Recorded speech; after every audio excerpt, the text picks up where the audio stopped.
warahmatullahi wabarakatuh. Kali ini kita akan lanjutkan dengan membahas model penugasan atau assignment. Jadi dalam penugasan ini diperuntukkan untuk bagi perusahaan yang ingin nanti menugaskan atau menempatkan para karyawannya dalam beberapa jenis pekerjaan. Nah, tentunya dalam hal ini perusahaan itu akan dihadapkan dengan berapa biaya yang dikeluarkan apabila karyawan tersebut akan ditugaskan terhadap beberapa pekerjaan tersebut, atau apa yang dihasilkan dari pekerja-pekerja tersebut atau karyawan tersebut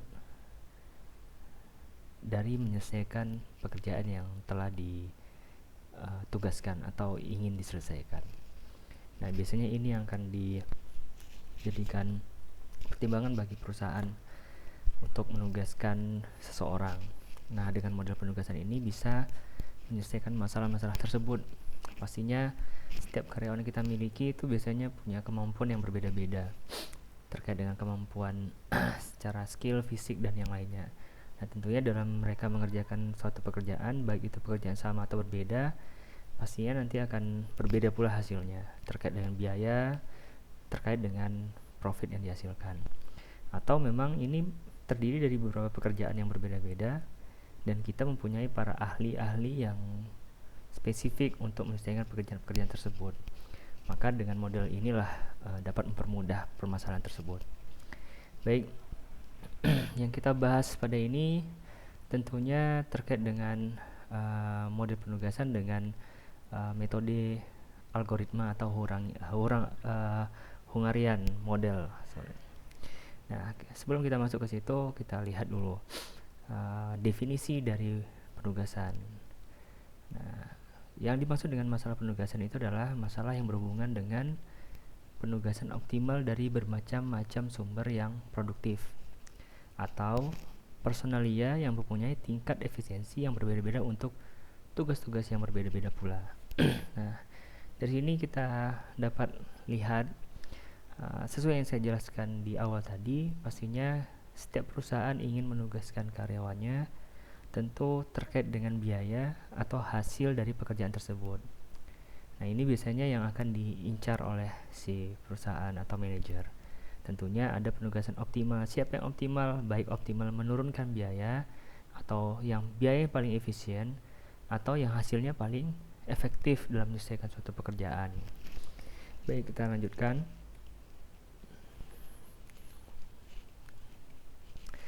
Nah, ini ada contoh masalah penugasan yang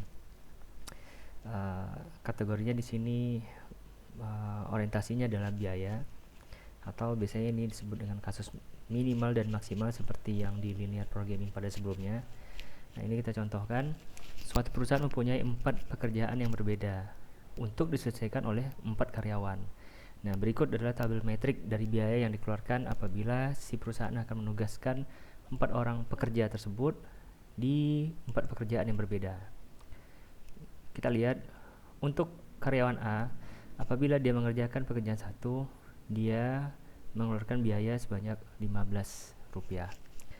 Kalau A ditugaskan untuk pekerjaan 2, maka dia menghabiskan biaya sebanyak Rp20. A mengerjakan pekerjaan 3, maka dia menghabiskan biaya sebanyak Rp18. Begitu juga apabila karyawan A mengerjakan pekerjaan 4, maka dia menghabiskan biaya sebanyak Rp22. Begitu juga B ke pekerjaan 1 itu ada Rp14 kosnya. Kemudian B pekerjaan 2 16, B pekerjaan 3 21, B ke pekerjaan 4 ada 17 dan seterusnya. C juga begitu, 25, 20, 23 dan 20. D juga sama, 17, 18, 18 dan 16. Jadi ini table matrix biaya dari 4 karyawan yang dimiliki perusahaan tersebut apabila dia ditugaskan ke masing-masing pekerjaan 1, 2, 3 dan 4. Ini dia biaya yang dikeluarkan. Ada yang mahal, ada yang paling murah atau paling rendah biayanya. Nah, ini yang akan kita coba selesaikan. Pastinya setiap perusahaan akan mencari cost yang minimal apabila dia ditugaskan karyawan tersebut ke pekerjaan tersebut, maka akan dicari biaya yang paling minimal. Nah, tentunya kalau dari sini kita bisa lihat kalau A ditugaskan ke pekerjaan 1, maka itulah yang paling sedikit costnya. Begitu juga B juga, apabila ditugaskan ke pekerjaan 1, 2, 3, dan 4, maka mana yang paling rendah biayanya? Tentunya adalah apabila B ditugaskan ke pekerjaan 1. Begitu juga C, yaitu 20 dan 20, dan D ada yang paling rendah, yaitu adalah ke pekerjaan 4, yaitu Rp16. Nah, tapi kalau dengan melihat ini kan ada 2 orang karyawan yang sama mengerjakan pekerjaan, yaitu A dan B itu sama dengan A dan B ini sama efektifnya atau efisiennya apabila dia mengerjakan pekerjaan 1. Tapi kan ini tidak mungkin nih. Apabila nanti A dan B ini ditugaskan untuk pekerjaan 1, maka pekerjaan 2, 3, dan 4 itu pasti ada yang miss salah satunya, atau ada yang pekerjaan tersebut tidak dikerjakan oleh 4 karyawan tersebut. Artinya ada satu pekerjaan yang tidak dikerjakan. Nah, oleh karena itu ini akan kita selesaikan mencari yang paling optimal menekan biaya. Baik, kita lanjutkan. Nah, dalam metode Hungarian ini ada 3 langkah atau 4 langkah nanti dalam menyelesaikannya. Nah, kita masuk ke langkah yang pertama, yaitu mengubah matriks biaya, matriks yang tadi, menjadi matriks opportunity cost, artinya matriks peluang. Nah, bagaimana caranya? Yaitu pilih elemen terkecil dari setiap baris, kemudian kurangkan pada seluruh elemen baris tersebut. Artinya biaya yang dikeluarkan oleh karyawan A, B, C, dan D ini apabila dia ditunjuk untuk mengerjakan pekerjaan 1, 2, 3, dan 4, kita cari yang paling kecil, ya, kita cari yang paling kecil. Artinya elemen terkecil dari setiap baris kita akan temukan. A, mana dia angka paling terkecilnya? Itu kalau kita lihat di sini A adalah 15, B kita lihat lagi, yaitu adalah 14 yang paling rendah. Yang C juga sama 20, D kita lihat ada 16. Nah, apabila kita sudah menemukan elemen terkecil dari setiap baris, maka kita kurangkan pada seluruh elemen baris tersebut. Artinya kalau kita sudah temukan A misalnya, baris A ini yang paling rendah adalah Rp15, maka semua yang di baris A ini 15, 20, 18, 22 itu akan dikurangkan dengan elemen terkecil atau dikurangkan dengan 15. Nah, ini yang akan kita kerjakan. Ini tahap pertama nih, yaitu mengubah matriks biaya menjadi matriks opportunity cost atau matriks peluang. Artinya dengan hasil ini nanti kita dapat melihat peluang kira-kira karyawan ini akan lebih baik ditunjuk untuk pekerjaan mana yang bisa menekan biaya yang paling rendah. Nah, kita mulai dari yang baris pertama dulu, yaitu baris A atau karyawan A. Karyawan A tadi adalah yang paling rendahnya adalah 15, maka semua dikurang 15, maka 15 kurang 15, 0, 20 kurang 15, 5, 18 kurang 15, 3, 22 kurang 15, 7. Nah, ini kita dapat melihat kalau yang ditandai dengan 0 itu adalah yang dikatakan dengan opportunity cost dari baris A atau karyawan A. Artinya yang paling berpeluang, yang paling kecil biayanya adalah apabila A ditugaskan untuk pekerjaan 1. Ditandai dengan apa? Ditandai dengan angka 0. Nah, ini untuk baris pertama. Nah, kemudian kita lanjutkan untuk baris B. Yang paling rendah pada baris B ini adalah 14. Maka semua yang ada di baris B, yaitu 14, 16, 21, dan 17, kita akan kurangkan dengan 14. Maka 14 kurang 14, 0, 16 kurang 14, 2, 21 kurang 14, 7, 17 kurang 14, 3. Begitu seterusnya. C mana yang paling rendah? Yaitu ada 2 di sini, kebetulan ada 2, yaitu di pekerjaan 2 dan 3, yaitu 20 rupiah poinnya. Maka semua dikurang 20. 20 kurang 20, 0. 25 kurang 20, 5. 23 kurang 23. Nah, kita dapat lagi peluang untuk baris C. Nah kemudian yang D paling rendahnya adalah 16. Maka semua nilai yang ada di baris D itu kita kurangkan dengan 16. Maka 16 kurang 16 0, 17 kurang 16 1, 18 kurang 16 2, 18 kurang 16 2. Nah maka hasil dari matrix opportunity cost ini kita melihat kira-kira kalau kita tugaskan karyawan-karyawan tersebut ke pekerjaan-pekerjaan 1, 2, dan 3 serta 4, maka yang berpeluang adalah untuk menekan cost adalah yang A ditugaskan ke pekerjaan 1 ditandai dengan 0, B pekerjaan 1 ditandai dengan 0, C juga pekerjaan 2 dan 4, D pekerjaan 4. Artinya yang bertanda 0 ini adalah yang dikatakan sebagai opportunity-nya atau peluangnya. Oke. Baik, kita lanjutkan. Nah, kemudian kita masuk ke tahap kedua.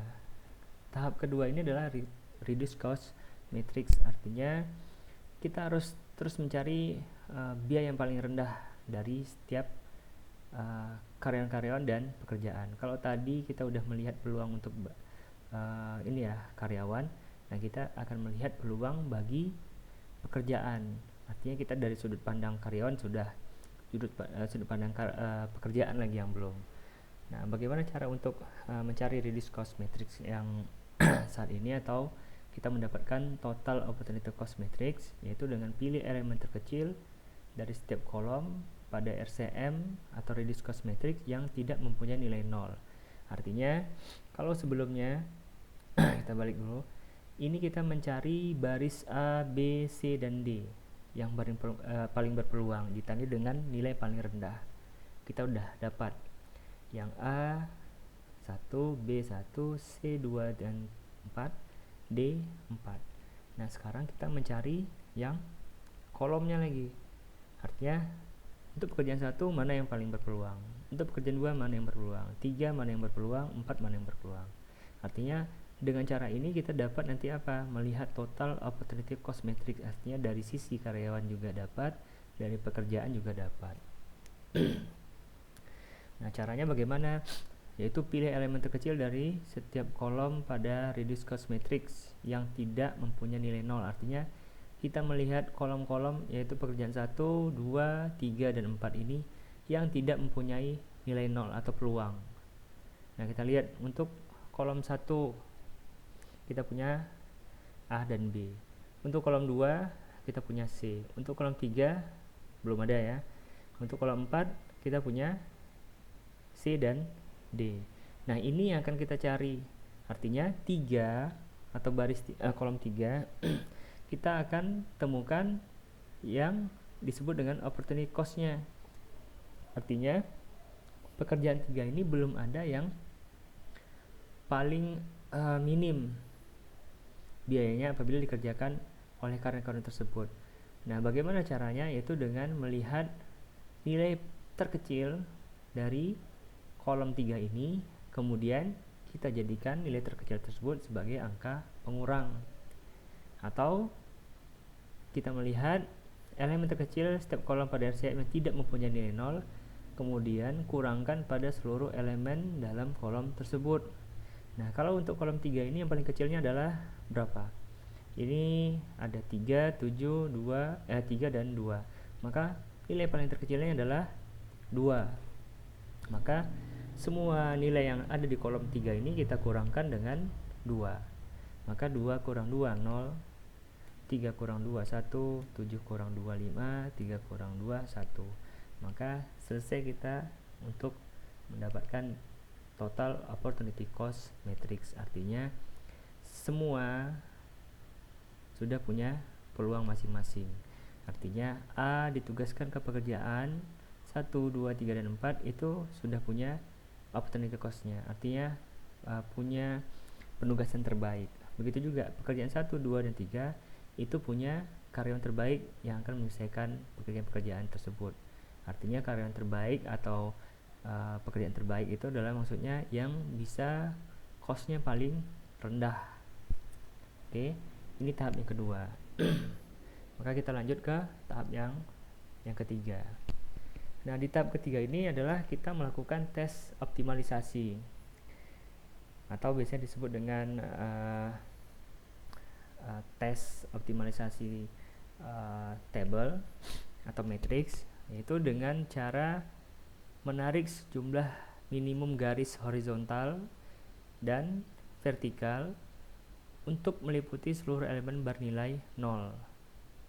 Artinya kita akan tarik garis di test of optimality table ini atau matrix ini, sehingga kita nanti dapat melihat tiap-tiap baris dan tiap-tiap pekerjaan sudah ada karyawan dan pekerjaan yang matching untuk penugasannya. Nantinya yang paling rendah cost yang dikeluarkan oleh perusahaan. Nah, untuk memulai penarikan garis ini tidak ada aturannya. Dalam setiap buku atau teori itu tidak ada mengharuskan apakah kita menarik garis kolom dulu atau baris dulu. Itu tidak ada aturannya. Yang penting dalam menarik garis tersebut adalah yang paling banyak nilai nolnya. Artinya yang paling banyak berpeluang itu yang akan kita tarik garisnya. Nah, kalau kita mau lebih teratur sedikit, kalau kita mulai tadi dari baris, maka kita juga akan mulai dari baris untuk mendeteksinya. Artinya kita cari baris yang nilai nolnya paling banyak, itu yang akan kita tarik garis dulu.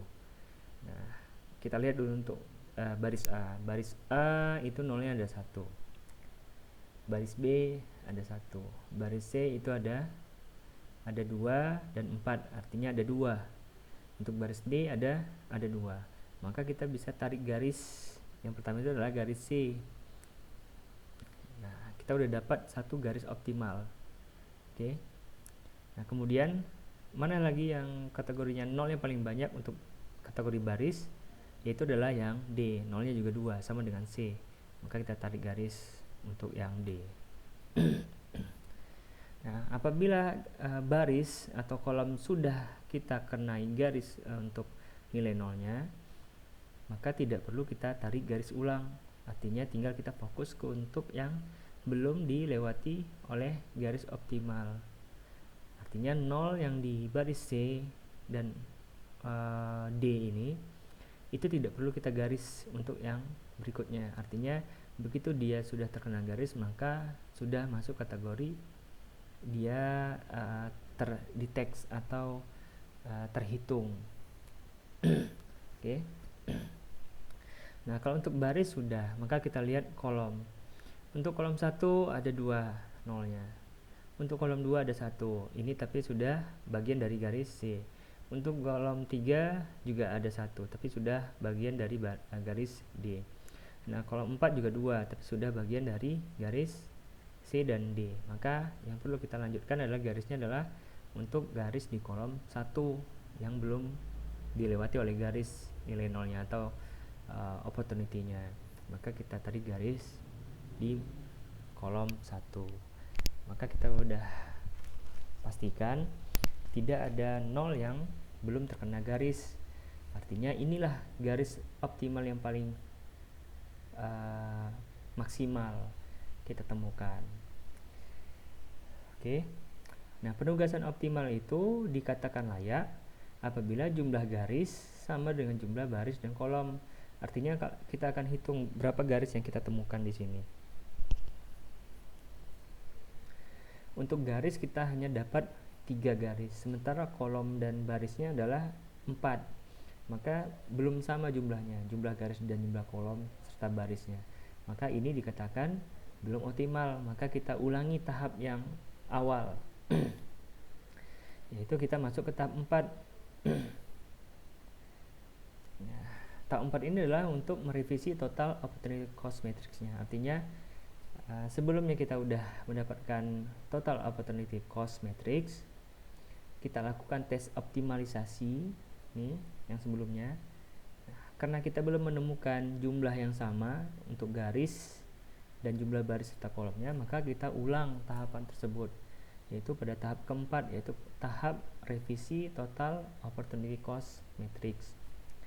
Nah, bagaimana langkah-langkah ini kita lakukan, yaitu dengan melihat atau pilih elemen terkecil yang belum terliput garis untuk mengurangi seluruh elemen yang belum terliput. Artinya apa? Di bagian yang belum terkena garis, yaitu 5, 1, 7, 2, 5, dan 3 ini, kita cari nilai yang paling rendahnya atau elemen terkecilnya kita cari, yaitu adalah 1. Untuk yang terkena garis itu tidak perlu kita lihat lagi nih, hanya yang belum terkena garis, yaitu mana yang paling rendah, itu adalah nilai atau elemen 1. Nah, apabila kita sudah temukan nilai yang paling rendah, maka seluruh yang tidak terkena garis tersebut kita akan kurangkan dengan elemen yang paling rendah tersebut atau paling kecil tersebut, yaitu kita kurangkan dengan 1. Maka 1 kurang 1 0, 7 kurang 1, 5 kurang 1 4, 7 kurang 1 6, 2 kurang 1 1, 5 kurang 1 4, 3 kurang 1 2. Artinya semua yang belum terkena garis tersebut sudah kita kurangkan dengan elemen terkecil, yaitu kita kurangkan dengan 1. Maka kita ketemu satu lagi titik opportunity cost-nya. Nah, tapi belum sampai di sini ya, belum selesai ya. Maka kita lanjutkan, ada beberapa